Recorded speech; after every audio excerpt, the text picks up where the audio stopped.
교원에서 나온 또랑또랑 읽기 그림책. 오늘은 작은 배의 모험 한번 떠나볼게요. 우와, 여름방학이에요. 레미네 가족은 계곡에 놀러 왔어요. 찰칵찰칵 사진을 찍으며 즐거운 시간을 보내고 있지요. 레미는 새로 생긴 작은 배 장난감을 물에 띄웠어요. 이 작은 배에는 진짜 전기 모터가 달려 있거든요. 욕조에 담긴 비눗물이 아니라 넓은 계곡물에 오게 되자 작은 배는 가슴이 벅 차올랐어요. 물살을 시원하게 가르며 힘껏 달렸지요. 이제 자유다! 작은 배가 혼자 소리쳤어요. 저거 봐! 바다가 보여! 레미의 여동생 리사가 말했어요. 멋진 풍경에 모두들 감탄했지요. 하지만 작은 배는 커다란 바위들 때문에 멋진 바다를 볼 수 없었어요. 바다라고? 나야말로 바다와 딱 어울리는데. 바다를 보기 위해 작은 배가 큰 바위를 빙 돌아가는데 이런 작은 배가 세찬 물살에 휩쓸리고 말았어요. 안 돼! 아래로 떨어진 작은 배는 깜짝 놀랐어요. 여긴 바다가 아니라 너무 좁잖아. 작은 배는 아래로 계속 흘러가는 물줄기를 보면서 잠시 망설였어요.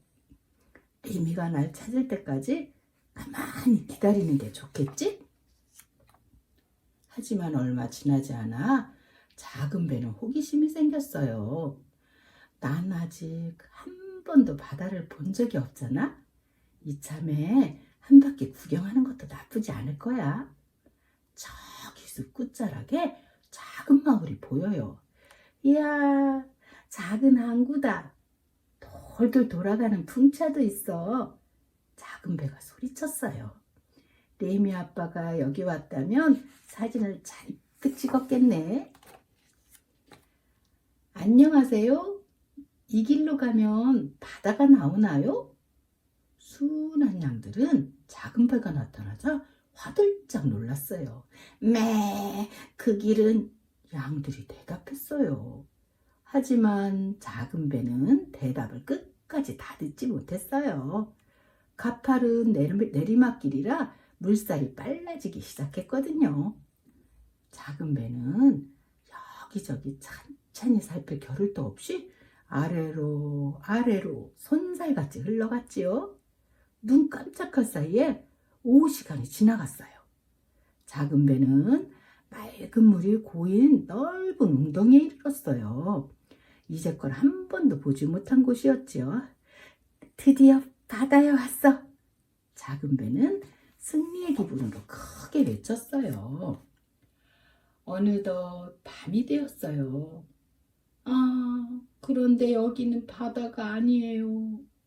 파도도 치지 않고 배가 떠 있지도 않아요. 물 양쪽이 높은 담으로 가로막혀 있어요. 배는 슬슬 걱정이 되었지만 일단 갈대 사이에서 밤을 보내기로 했어요. 괜찮아. 내일 날이 밝으면 바다로 갈 수 있을 거야. 작은 배가 다짐하듯 말하자 개굴개굴 개구리들이 떠들어댔어요. 그런데 바다가 뭐니? 여긴 호수야. 저건 댐이고. 다음날 아침 햇살이 비춰올 무렵 작은 배는 찰싹찰싹 물소리를 들었어요. 은빛 물고기들이 팔딱팔딱 뛰어오르는 소리였지요. 안녕하세요. 어딜 그렇게 바쁘게 가세요? 작은 배가 물었어요. 우리는 연어란다. 바다에서 왔지. 알을 낳으러 우리가 태어난 각으로 거슬러 올라가는 중이야. 바다라니 정말 반가운 소식이네요. 바다는 여기에서 얼마나 멀어요? 작은 배가 물었어요. 별로 멀지 않단다. 연어가 대답했어요.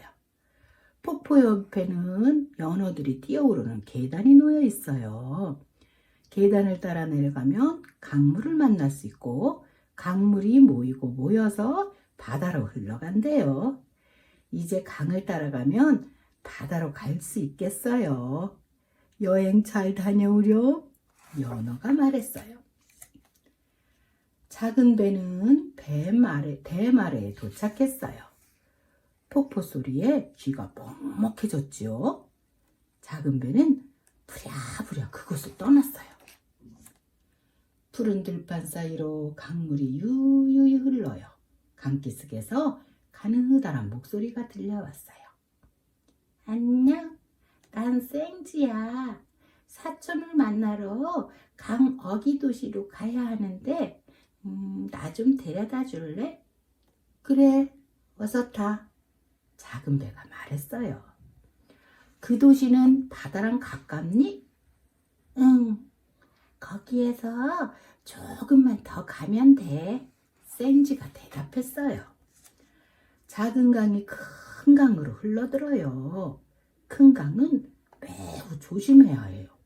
유람선과 긴 배들이 지날 때마다 큰 물결이 일어나거든요. 여기는 강어기 도시예요. 멋진 다리와 유람선이 보여요. 저기 내 사촌이 기다리고 있어. 생지가 소리쳤어요. 작은 배는 생지를 내리주고 다시 여행을 떠났어요. 잘 가. 이제 거의 다 왔어. 생지가 격려해 주었어요. 드디어 바다에 항구해요. 짭짤한 바닷물이 남실거리고 온 하늘에 갈매기가 날아다녀요. 큰 배 안에는 큰 짐이 실려 있고 그 큰 짐을 들어 올리는 기계도 있어요. 그런데 작은 배에게는 바다의 파도가 너무 거칠고 사나웠어요. 굴뚝이 덜커덕거리고 모터는 제대로 돌아가지 않았지요. 작은 배는 힘이 쭉 빠져서 정신을 차릴 수가 없었어요. 그 순간 어마어마하게 큰 배가 나타났어요. 작은 배는 하마터면 큰 배 밑으로 쭉 빨려 들어갈 뻔했어요. 파도에 휩쓸려 바닷물에 문법 뒤집었었지요. 작은 배는 도망가려고 안간힘을 썼어요. 그런데 그만 작은 배의 모터가 너무 힘을 쓴 나머지 타는 냄새와 함께 멈춰버렸어요. 씩씩한 작은 배는 이제 지칠 대로 지쳤어요. 그래, 난 그냥 장난감일 뿐이야. 작은 배는 힘없이 중얼거렸어요. 작은 배는 이리저리 떠돌다가 방파제 뚝에 부딪혔어요. 바닷가로 떠밀려서는 자갈밭을 뒹굴다 바닷풀에 엉겨 쓰러졌지요. 레미네 가족 곁을 떠나다니 난 바보였어. 작은 배는 욕조에 담긴 따뜻한 비눗물을 떠올렸어요. 그리고 레미를 생각하자 커다란 슬픔이 밀려왔지요. 작은 배는 이제 그만 잠을 자고 싶었어요. 그런데 이게 어찌된 일이지요? 누군가 작은 배를 살살 들어 올렸어요. 조그만 남자아이의 손이에요. 엄마, 아빠, 이것 좀 보세요. 레미가 소리쳤어요. 내 작은 배를 찾았어요. 어머, 이럴 수가. 세상에. 이 작은 배가 어떻게 여기까지 온 거지? 레미네 가족은 놀란 얼굴로 작은 배를 살피고 만져보았어요. 레미는 작은 배를 가슴에 꼭 끌어안았어요. 레미네 가족은 작은 배를 고치기로 했어요. 아빠는 모터를 따로 떼어 물기를 말렸어요. 구석구석 잘 닦아주고 건전지만 새로 끼우면 다시 움직일 거예요. 레미가 작은 배에 굴뚝을 붙이면서 말했어요. 계곡에서 바닷가로 여행하길 정말 잘했어. 응, 우리가 그 반대로 하지 않아서 정말 다행이야. 리사도 접붙였답니다.